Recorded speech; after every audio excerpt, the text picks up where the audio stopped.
Le Togo, on va s'intéresser à un sujet qui concerne beaucoup plus la société. On parle de crimes passionnels. On dirait que la semaine qui vient de s'achever est une semaine de crimes passionnels. On évoquait il y a quelques jours un drame qui est survenu à Baguida. Baguida, nous sommes un peu dans la banlieue est de Lomé. C'est un couple dans la trentaine qui s'est connu, selon les récits, il y a quelques années. Mais la femme soupçonne depuis quelque temps son mari d'infidélité. Le monsieur ne cacherait pas cette infidélité. Ceci a entraîné, selon l'entourage et la maisonnée, de fréquentes disputes entre les deux, dans le couple.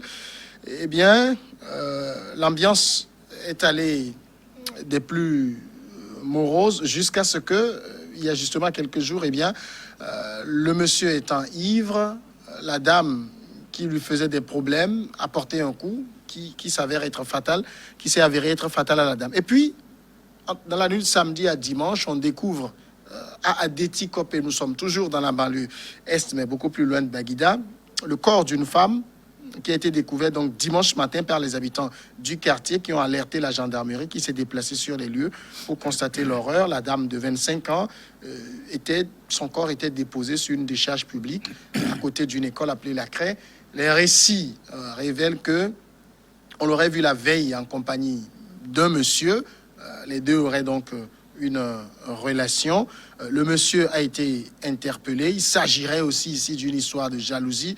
Le copain avait surpris, dit-on, la dame avec un autre homme. La dispute s'en est suivie. Dans la rage et la colère, le jeune homme a frappé la copine avec un morceau de pierre à la tête. Ces deux drames, Chris et Gare, suivent un autre. On a vu les images de ce militaire sur lequel son épouse a versé de l'huile chaude, d'après les récits. Moi, j'ai envie de demander, est-ce que ce sont des crimes passionnels qui se multiplient ou bien ce sont les réseaux sociaux qui révèlent aujourd'hui un phénomène qui existait depuis? Ah oui, je crois que c'est une très bonne question parce que lorsque tu décris les faits, je me dis que c'est la question que je me pose justement, savoir est-ce que ces faits-là aujourd'hui se multiplient ou bien est-ce que ces faits-là étaient dans cette proportion-là avant, mais que c'est les journalistes qui ne s'en occupaient pas, ou bien c'est parce que nous l'appelons dans notre jargon quand même, c'est des faits divers. Ouais. Quoi que ce soit des faits qui ont entraîné des morts d'hommes, nous l'appelons quand même des faits divers, pratiquement des chiens écrasés, n'est-ce pas? Oui. Et qui est décrit à la marge même de l'essentiel de l'actualité.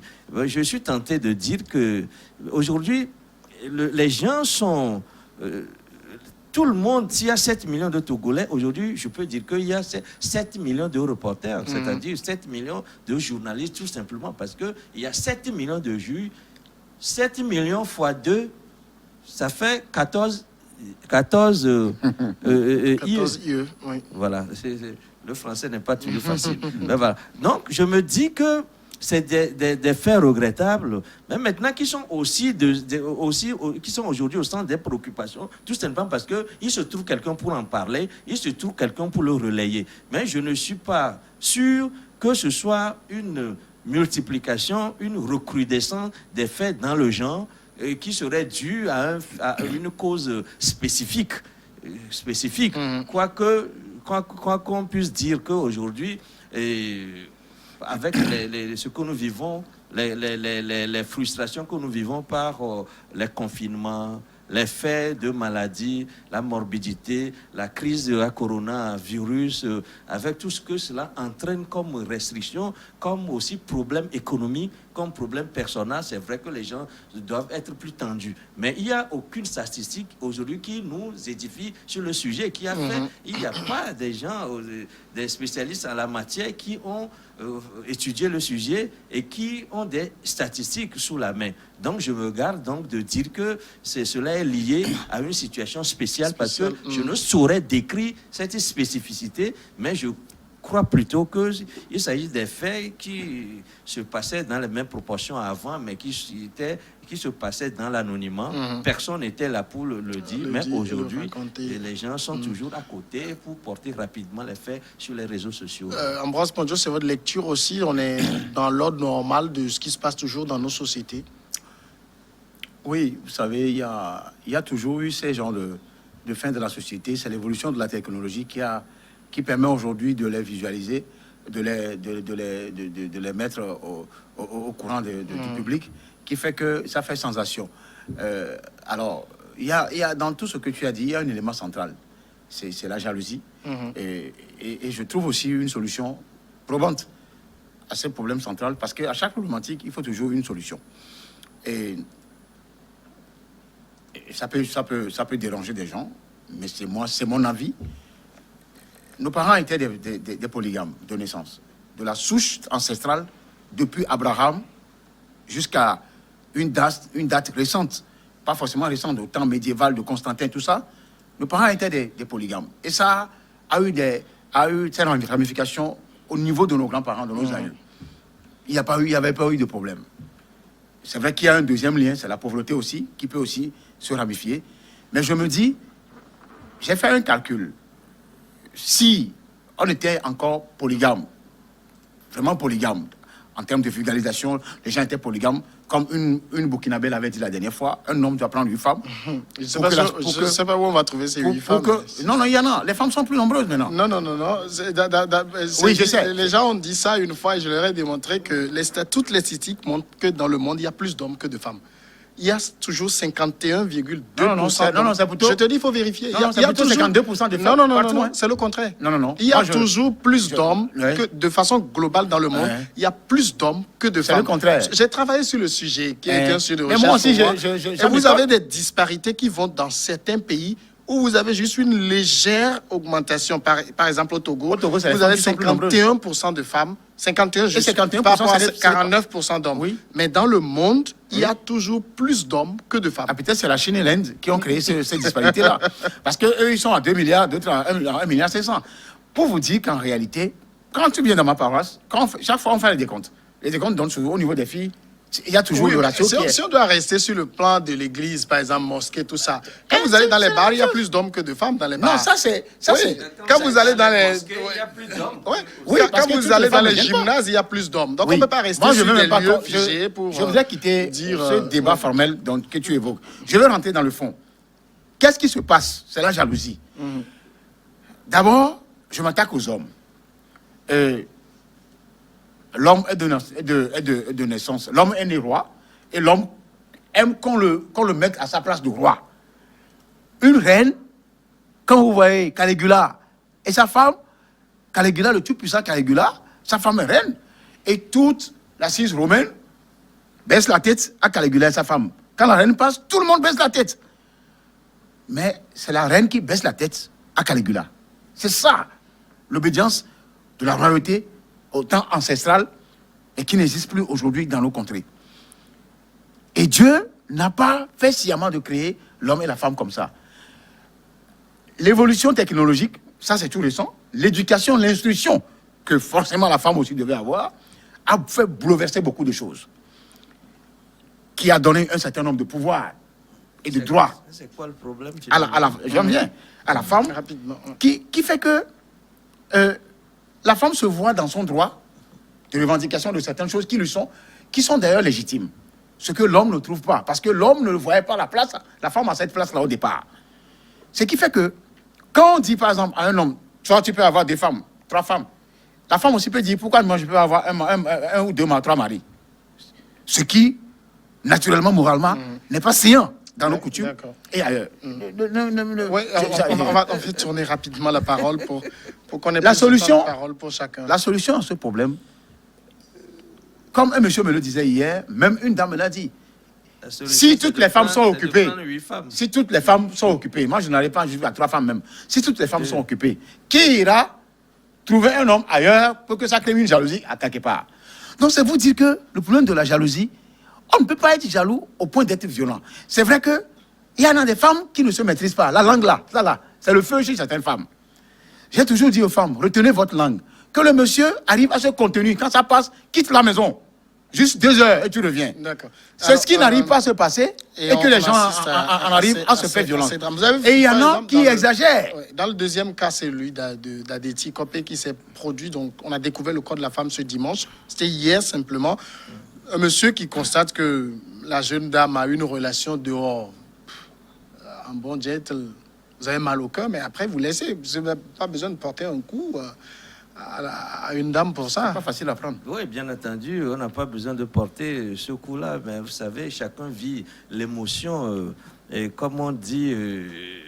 quand on aime la personne. Oui, c'est sous le coup de l'émotion généralement, mais c'est des attitudes à proscrire, bien entendu. Et ce ne sont pas des attitudes à encourager, mais ces choses-là sont vite arrivées. On le dit tout à l'heure, ça dépend des conditions dans lesquelles les uns et les autres sont en ce moment T où le drame survient. Généralement, c'est ça le problème. Mais je voudrais dire quelque chose rapidement pour réagir à ce que Ambroise disait, comme quoi si avant les gens sont polygames, ils pouvaient prendre 4 femmes, 2, 3, 4 femmes, 5 femmes. Il faut quand même relativiser la chose par rapport à aujourd'hui. Avant, les ressources étaient disponibles. C'est-à-dire, aujourd'hui, nous vivons sur la même terre, mais les gens se multiplient, mais la terre ne se multiplie pas. Donc, les ressources se raréfient. Et ce qui fait aujourd'hui qu'on ne peut plus se permettre certaines choses qu'on faisait par le passé, c'est que les ressources sont rares et le partage devient difficile. Donc, vous comprenez qu'aujourd'hui, que si vous avez... c'est qu'aujourd'hui, on donne difficilement. On donne difficilement que par le passé parce que les ressources sont rares. Lorsque vous avez une femme, vous voulez en avoir une autre. L'autre femme peut se dire que, ben voilà, le peu que nous avons déjà ne nous suffit pas. Vous allez ajouter une nouvelle bouche. Et cette nouvelle bouche-là va en créer d'autres. Que tu travailles. Non, on ne peut pas. Donc, le problème est d'abord éthique et le problème est aussi du point de vue matériel parce que les ressources sont rares. Et puis, le problème de cœur, comme on le dit, je le dis tout à l'heure, qu'à l'instant T où vous vivez cette émotion-là, il est difficile de réfléchir parce que l'émotion se substitue à la raison. Lorsque vous avez cette émotion, vous ne disposez plus de la raison, ce qui fait que ces choses-là arrivent. Mais comme on le dit, on ne peut pas dire, quelqu'un a fait un commentaire quelque part, est-ce qu'il faut se passer finalement des femmes, c'est parce que les gens sont dans les compagnies des femmes que ces choses-là arrivent. Je ne crois pas que le problème soit à ce niveau, parce que les hommes et les femmes sont faits pour être ensemble. Et ce n'est que de cette seule façon qu'on peut rendre la vie possible, qu'on peut promouvoir la vie. Si les hommes ne sont pas ensemble avec les femmes, on ne peut pas se procréer, on ne peut pas se reproduire. Donc c'est une situation forte. Et maintenant, il faut qu'on trouve le juste milieu pour qu'aujourd'hui, sachant que les ressources sont rares et que les gens ne vivent plus les relations de la même façon que l'a vécu nos parents, nos aïeux, il faut qu'aujourd'hui, chacun mette de l'eau dans son vin pour savoir qu'aujourd'hui, les femmes et les hommes n'ont plus les mêmes ressentiments vis-à-vis de ce qui est l'amour, vis-à-vis de ce qui est du fait de rester ensemble. On ne peut pas multiplier les femmes impunément. Et dans les couples, ce qui arrive justement, c'est ça. Sous le coup de l'émotion, on est exposé à des situations, à des drames de ce genre. Mais il ne faut pas que les gens croient que, comme Ambroise, qu'on peut prendre par exemple 8 fois. Je ne sais pas lui-même combien il en a pris. Combien il en a pris, peut-être que... Parce que je ne veux pas être hypocrite. Moi, je ne suis jamais hypocrite, je ne le serai pas. Quelqu'un qui a les moyens pour marier 3 femmes, laissez-le marier 3 femmes. Et que la femme aussi, que les 3 femmes travaillent, c'est tout. Il n'y a pas de problème. C'est ça, c'est là où moi je suis. Je ne dis pas que... Je ne dis pas que la femme est pauvre. Le monsieur ne peut pas supporter un monsieur qui n'est pas prêt à se marier à 2 ou 3 femmes, il ne faut même pas qu'il s'engage. Oui, mais comment on est prêt à se marier à 2 ou 3 femmes? Et on travaille, on sait qu'on doit être responsable devant ce qu'on procrée au niveau de cette femme-là. Les enfants, assumer l'éducation des enfants. Quand tu prends une deuxième femme, tu sais que elle doit avoir sa maison. C'est comme ça. Ou bien elle doit être à l'aise. En même temps, Ambroise, quand vous posez le problème sur ce temps-là où l'homme peut, alors, il faut reconnaître c'est que la femme ne peut pas. Parce que dans le deuxième cas du drame d'hier, c'est que c'est une jeune fille qu'on voit avec un autre jeune homme. Oui. Si l'homme peut, pourquoi la femme ne peut pas? Oui, là où la femme ne peut pas, il a soulevé un problème d'éthique. Moi, j'ajoute le moral. Et un problème moral. Ce qui veut dire que les deux là, ne peut pas permettre à la femme d'aller sur le sang. Nous sommes en Afrique. Et l'Afrique a sa coutume. Ça veut qu'on parle d'émancipation, de liberté aujourd'hui. Non, ça aussi, il ne faut pas aller sur un terrain. Même moi, en tant que défenseur des droits de l'homme, il y a des droits que moi je n'accepte pas. Je suis désolé. Moi je veux être clair. Je ne veux pas défendre des choses que moi je ne supporte pas. Ou plutôt des devoirs que tu n'acceptes pas. On ne peut pas demander à une femme d'aller se marier deux maris ou 3 maris. Ça, c'est la polyandrie. Ça n'existe pas dans certaines sociétés. Oui. En Afrique, je vous dis même la monogamie. Moi, je le dis. La monogamie, c'est les Blancs qui ont exporté ça chez nous en Afrique. Ça n'existait pas, la monogamie. Si tu choisis de marier une femme, ça, c'est toi. Il y en a. Mais la plupart du temps, c'est par cette hypocrisie-là, les gens ont eu des maîtresses, ils ont eu des enfants partout. Et si on dépose 500 hommes au Togo, je vous dis, ceux qui sont en âge de se marier, qui ont déjà au moins 25-35 ans, ils ont une femme, ils ont plusieurs maîtresses en haut. Soit c'est 2 ou c'est 3. C'est l'hypocrisie. C'est là où moi je voudrais qu'on quitte. Pour vous dire, si l'homme est prêt à se marier, je vais vous surprendre. Il y a une Sénégalaise qui a fait une interview sur Radio France Internationale. C'est en 2014, je l'ai suivie. Vous savez que Ouada fait en sorte que les femmes occupent l'Assemblée à 40%. Alors, elle dit qu'elles sont 3 au foyer. Elle a un master en sociologie. Elle travaille. Sa seconde, tous travaillent. Elle est la deuxième. Si mon mari est allé chez la première, chez notre grande sœur, elle sort, elle va avec ses copines en boîte, elle revient faire la pédicure, manicure, tout ça là, et elle respecte son mari. Il n'y a jamais eu d'infidélité. C'est la dame, elle est intellectuelle de haut niveau qui parle comme ça. On peut me dire que ça, c'est une obédience musulmane, d'accord. Mais eux, ils ne sont pas hypocrites. Les musulmans ne sont pas hypocrites, ils ont été clairs. Là où l'hypocrisie est béat, est criade, c'est au niveau de nous, chrétiens. On se dit qu'on prend une seule femme, mais le dégât qu'on fait à l'extérieur, c'est pas possible. Je le dis, on est honnêtement. Chris, non, ne me coupe pas. Je vais terminer. Je vais terminer. C'est pour dire qu'on ne se marie pas pour se marier. La personne qui se sent prête et responsable pour marier une femme, une deuxième femme, il sait qu'il doit assumer. Et la femme, mais la femme aussi doit travailler. Cette histoire d'égalité-là, ça doit se trouver au niveau de popote. Quand le mari paie l'électricité et paie l'école des enfants, la femme aussi doit essayer d'amener du charbon, du gaz à la maison. C'est comme ça. Alors, est-ce que c'est parce que c'est ces genres de drames qui arrivent? Dans le premier cas, par exemple, le monsieur avait une maîtresse dehors, il ne le cachait pas, la femme ne l'acceptait pas, ce qui a mené de fréquentes disputes. Dans le deuxième, à mon avis, c'est plutôt la jeune dame qui entretenait notre relation dehors. C'est parce qu'on a du mal à assumer dans nos sociétés, par exemple, pour une femme, dans la plupart des cultures, dans nos sociétés, que mon mari a une autre dame dehors. On a du mal à l'accepter. Oui, ben c'est-à-dire c'est que la polygamie. Oui, bien entendu. Vous savez, la jalousie est un sentiment naturel, hein, et est un sentiment naturel. Même si votre femme vous l'a doté de tout, vous êtes responsable pour tout dans la maison. Ne croyez pas que c'est pour autant elle vous permettra d'avoir une maîtresse, d'avoir une autre femme. Peut-être qu'elle finit par l'accepter à son corps défendant, que cela se passe ainsi. Mais naturellement, Rousseau l'a dit, c'est-à-dire que l'instinct de possession est un instinct qui caractérise l'homme. C'est-à-dire qu'on veut garder tout pour soi. Cela existe autant au niveau des hommes qu'au niveau des femmes. C'est un sentiment naturel que les gens essaient de taire souvent pour des conformités sociales, pour des questions d'éducation. Parce que, comme on le dit en Afrique, par exemple, c'est l'éducation qui crée la femme. La femme n'existe pas naturellement avec tout ce qu'elle a comme pratique au foyer. Mais c'est l'éducation qui crée cette femme-là. Mais l'instinct de possession caractérise l'homme. C'est pour cela que je l'appelle instinct. Ce n'est pas éducation, mais nous l'avons avant de naître. L'instinct de posséder, d'avoir tout.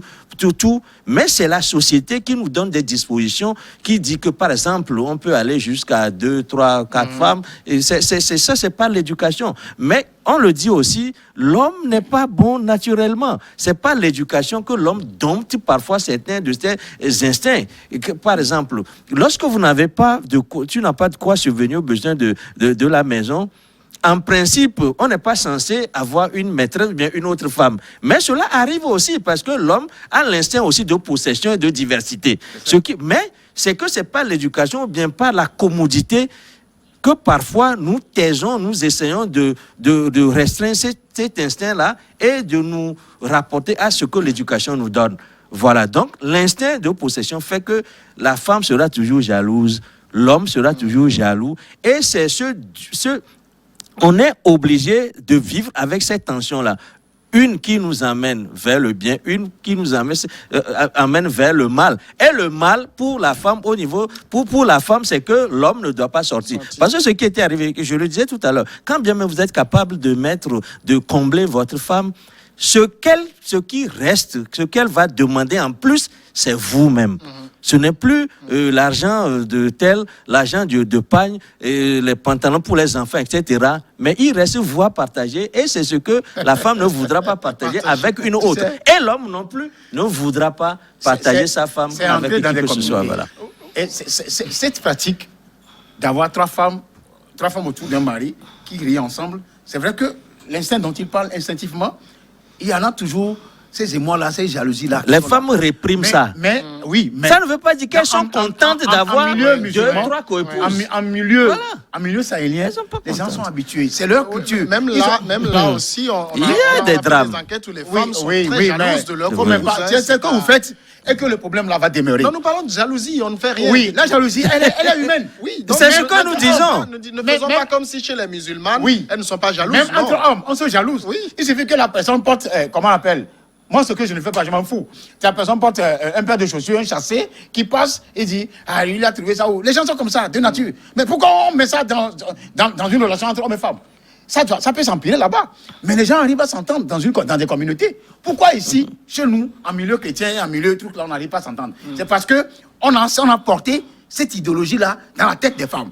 Si on arrive à mettre vous savez que ça doit être une femme, c'est ça? Dans la Bible comme ça qu'il faut être polygame. Hein, donc, mais il faut être monogame. Jésus est arrivé, on vous dire que tout ça là a été relativisé. Mais depuis Abraham jusqu'à Salomon, c'est pas écrit, David, ils l'ont été, mais c'est pas écrit. Ça veut dire que c'est une pratique, c'est une coutume qui est ancrée dans les mœurs depuis les temps immémoriaux et qui se perpétue. Pourquoi on veut l'enrayer tout d'un coup? Et heureusement que le gouvernement a été intelligent. Le gouvernement vous savez, le gouvernement, il y a tous des sociologues dans un gouvernement. Quand ils ont fait le test de modification en 2014 pour le code des personnes de la famille, ils ont envoyé, c'est le gouvernement qui a demandé, selon moi mes informations, le gouvernement a demandé quelque chose, à télé de validation, ils ont renvoyé ça. Il y a des grands juristes, des notaires, tout ça là-dedans, les associations de femmes. Quand ils ont envoyé, ils ont écrit monogamie. Allez vérifier. Quand ils ont envoyé au gouvernement, c'est le gouvernement qui détient, c'est l'État, c'est le gouvernement qui a envoyé le document, c'est lui qui assume l'équilibre moral et psychologique de l'État. Alors, qu'est-ce que le gouvernement fait? Le gouvernement a écrit carrément polygamie. Le gouvernement, c'est ce qu'il fait. Parce que dans la vie sociologique de nos communautés... c'est au choix. Oui, c'est au choix. Ça doit être le choix. C'est mis. Mais le gouvernement a mis ça. Quand vous voulez vous marier, vous choisissez quoi? Voilà, quel régime? Soit c'est la participation aux acquis, soit c'est un régime de communauté des biens, ou c'est un régime de séparation. Et là, tout le monde est tranquille. Mais les gens, par hypocrisie, ça encore je le dis, ils vont se marier, ils font la dot, donc le mariage traditionnel, ils vont aller à l'état civil, parce que l'église oblige ça. De faire ces étapes-là. Ouais. C'est ça. Mais les gens, certains sont intelligents, ils vont souvent, ils écrivent polygamie, et ils ne portent pas les gars. Et bah, moi, je dis souvent que c'est la femme à qui est recommandé de porter la bague. Moi, je pense que même si vous êtes dans une église et que vous êtes polygame, vous le déclarez. Non, il y a un problème à ça. Ça ne se dira pas en public, ça, je te le dis. Non, mais pourquoi vous ne le dites pas? C'est ça. Parce qu'il y a certaines églises qui n'aiment pas ça. Oui, bon. Peut-être que catholique. Il faut qu'on dise ce qu'il dit, parce que d'abord, avant même que le mariage soit, le mariage est béni seulement dans les églises. Oui. On ne va pas se marier à c'est l'église. Dieu qui bénit le mariage. Oui, le mariage est béni à l'église, mais on fait le mariage d'abord à la mairie. C'est après seulement ça que vous venez. Pour la donc nuptiale. avant d'arriver même à la bénédiction nuptiale, le mariage est déjà fait. C'est là où on vous dit, non, ce n'est pas le prêtre qui vous dit quel est le régime que vous adoptez. Même dans le papier, il y a le régime polygamie, mais le prêtre il ne dira rien, le pasteur il dit rien parce qu'il sait que c'est pas lui qui a l'autorité consacrée pour dire. Il y a une ligne rouge qu'on ne franchit pas dans les églises, surtout catholiques et protestantes, tout ça là, et surtout les églises éveillées là. C'est-à-dire que, avant même de te bénir le mariage nuptial, il faut que tu apportes. C'est ce que je dis. Ce qui veut dire qu'on t'oblige à te marier en civil. Ce que c'est comme ça. C'est comme ça. Oui, on ne se marie pas dans les églises. On vient peut-être fêter. On est béni seulement dans l'église. On ne vient pas se marier à l'église. Ça aussi, c'est les Blancs qui l'ont exporté. Si on dissociait les trois, chacun choisira de faire le mariage qu'il veut. Tu te maries à l'église, traditionnellement à l'église et tu s'arrêtes là. Tu n'es pas obligé d'aller te marier à l'église. Non, je ne me marie pas à l'église. Non, je dis Marie, Ouais, ça c'est dit ce qu'ils disent. qu'on prend une Ah, bénédiction. ouais, C'est ce que je dis. bénédiction à C'est ça. l'église. Parce Il y a quand même que une ici, question, malheureusement, on associe les trois, ouais. ce qui devient dangereux. Il y a une question, Et- une dernière question que moi je tu vais vois? poser sur les drames même en soi. Dans le premier cas, j'ai parlé de cette dame qui a C'est un versé débat intéressant que nous sommes en train de faire. On qui a va versé revenir de l'huile là-dessus. chaude sur son mari. Oui. Et dans les deux autres cas où on a vu un monsieur sous l'effet, il avait un peu bu. Et quand la femme criait, il a donné un coup qui a été fatal à la dame. Le Ça, troisième c'est un cas accident. où la jeune dame, il y avait aussi dispute, il donne un coup avec une C'est pierre. toujours un accident. Dans le premier cas, on Ça, parle oui, ça plus aussi. de préméditation. Voilà. Oui. C'est-à-dire que il y a ça c'est purement criminel parce Oui. que ça a été un acte prémédité, Voilà. parce que la dame est déjà qui contestait le fait que son mari sorte avec Ouais. une autre dame et qui avait déjà préparé, qui avait déjà son idée d'avilir Préconçu. d'avilir l'homme, parce que c'est peut-être parce qu'il est ainsi essaie que qu'il, ben, voilà, il sort les jeunes dames, peut-être le courent après, et maintenant qui va l'avilir, va le brûler pour qu'il soit méconnaissable, pour qu'il ne soit plus sortable, je dois dire. Et comme ça, ben voilà, il soit plus présentable. présent. Oui, soit parce que c'est quelqu'un avec qui personne Mon frère, n'aimerait j'accepte le plus, mot là. n'aimerait sortir, J'accepte ou bien ça, oui. il ne soit plus sortable. Je J'accepte crois pas, que, j'accepte ça. je crois que cette dame-là, c'est on peut même dire tentative d'assassinat, tout simplement. Oui, c'est un parce homicide. qu'avec ce qu'il y a eu, quand tu verses l'huile chaude sur quelqu'un, ça voudra dire que la personne peut tout simplement perdre la vie. C'est une tentative de Voilà, homicide. peut-être que la dame ne voudrait pas le tuer, mais peut-être rendre vilain, là. le rendre vilain ou bien le rendre méconnaissable pour qu'il soit rejeté de la société. Et c'est un acte criminel, je crois que... Elle en a déjà fait avec ses enfants. Hein. voilà. Selon le témoignage, elle a déjà commis ces actes-là. Le monsieur est intervenu. Et on se dit pourquoi le monsieur continue. Parce qu'il l'aime peut-être. Ah oui. Voilà. C'est- Donc, tu Je vois pense cet aussi amour-là. que l'autre c'était pas très intéressant, mais le temps est parti. L'autre possibilité, C'est des de- accidents, quoi. J'ai envie de dire de sortie des. Il y a un nom là pour ce genre de relation. Quand ça ne va pas, il faut sortir. C'est ce qui est difficile des fois, justement. Ça, tu as posé une très bonne question. J'ai suivi une émission sur Africa numéro 1 en 2004, Africa Vie, Jenny Jeki. Et on a invité Mewe. Et un monsieur a appelé, il disait que quand vous êtes ensemble, ça ne marche pas, il faut casser, vous gardez les boutons. Soit, entre-temps, il y a deux enfants ou un enfant dans le couple. C'est pas évident. Vous cassez et vous gardez les boutons. Moi, j'ai perdu une camarade de classe comme ça. Et le mari et elle, ils ont 3 enfants ensemble, mais pendant 3 ans dans la même maison, ils ne se parlent pas. Les enfants sont là.